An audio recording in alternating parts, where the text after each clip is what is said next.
The other thing in Buddhism is heaven and hell are not eternal. Heaven and hell are not eternal. But they are so long that they seem like eternal. Especially hell. When you suffer, one day passes so slowly. It's so miserable, waiting for the day to end.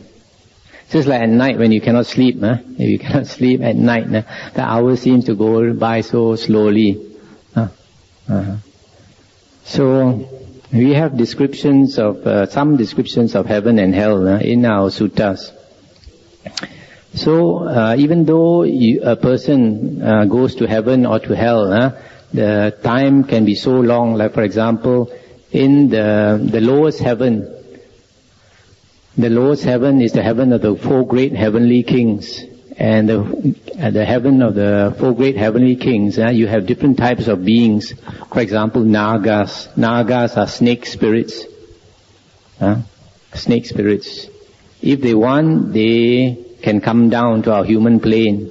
And that's why sometimes you get stories of people killing some big snake in the forest. Then after that, they die in a short while. So you have these Nagas. Sometimes people can see them in the forest when, in a very secluded forest, they see very, very huge snakes, because they come down to sort of play in the human plane. And because they are heavenly beings, they can change their form. And then you have Gandhabas. Gandhabas are tree spirits. Tree spirits. Sometimes we call them fairies or elves. They stay in the plants. And the Buddha said there are some that like to stay in the flowers, some like to stay in the leaves, some like to stay in the twigs, some like to stay in the bark of the tree, some like to stay in the hardwood, some like to stay in the roots. So in a tree, in a big tree, you can have many, many of them. That's why sometimes, like our public works department, when they want to construct a road, they bring down the trees. But sometimes they come across a very huge tree, which is inhabited by these very powerful spirits. They don't allow you to bring down the tree. If you try to use a tractor or something, an accident happens and somebody is killed. So this heaven of the four great heavenly kings, their lifespan is supposed to be 9 million human years. 9 million human years. And then the heaven above that is the Tavatimsa heaven. Heaven of the 33 gods. In this heaven, the Devas always like to fight. You have Sakka Devaraja and the angels fighting the Asuras. And this story you find not only in Buddhism, you find in Hinduism, and you also find in Christianity. But in Christianity, they say that Michael, the archangel, chased Satan out of heaven. But in the Buddhism, it is the Sakka Devaraja, the Devas fighting with the Asuras. Asuras also belong to that same heaven, but they are violent, and they like to drink liquor, and they have a very nasty temper. So, in that heaven, their lifespan is supposed to be 36 million human years. 36 million human years. So as you go higher, then the heavenly beings, the higher you go, then the less violent they become. They don't fight. Not these two especially, the four great heavenly kings and the Tavatimsa heaven, the heaven of the 33 gods. There's a lot of fighting. As you go higher, they don't fight. And every world system consists of 3 levels.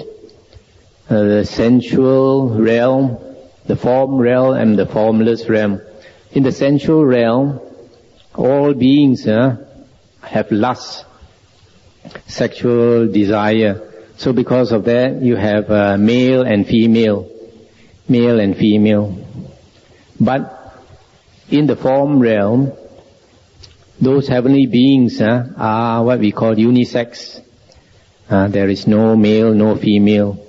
And to be reborn there, you have to attain jhana. Jhana is meditative absorption, where the mind becomes one-pointed. The mind becomes so strong, and the mind starts to emit light. So, when a being is reborn there, those devas, their body is full of light. And they are so blissful, some of them are always exclaiming, happiness, happiness. And the higher ones are so happy that they can't utter any word. They're utterly happy. It's all in the mind, you see, because they cultivate their mind to be so peaceful.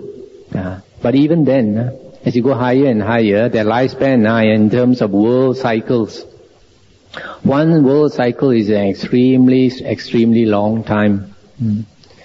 And the Buddha said, it's hard to imagine how long it is, but to give you a simile, the Buddha said, imagine a rock, a cube rock which is 10 kilometers high, 10 kilometers long, and 10 kilometers wide.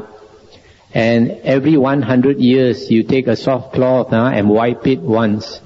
You're only allowed to wipe it once in 100 years. How long will you take before you wear down the whole rock? Extremely long time. That's how long a world cycle is, the Buddha said.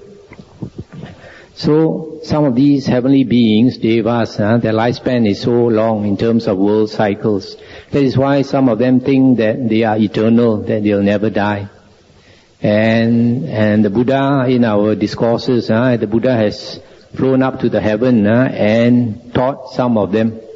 Because of previous affinity, some of them were his teachers in the past. So because of gratitude, he went to teach them. At first they didn't believe him. And then they thought that the psychic power is greater than the Buddha. Like one of them, he said he will vanish from the Buddha. His psychic power is extremely powerful. So when he tried to vanish, because the Buddha was controlling him, he couldn't vanish. Then the Buddha said, I will vanish from you. Then he asked the Buddha to vanish, and the Buddha vanished. And he could hear the Buddha's voice, but he couldn't see the Buddha.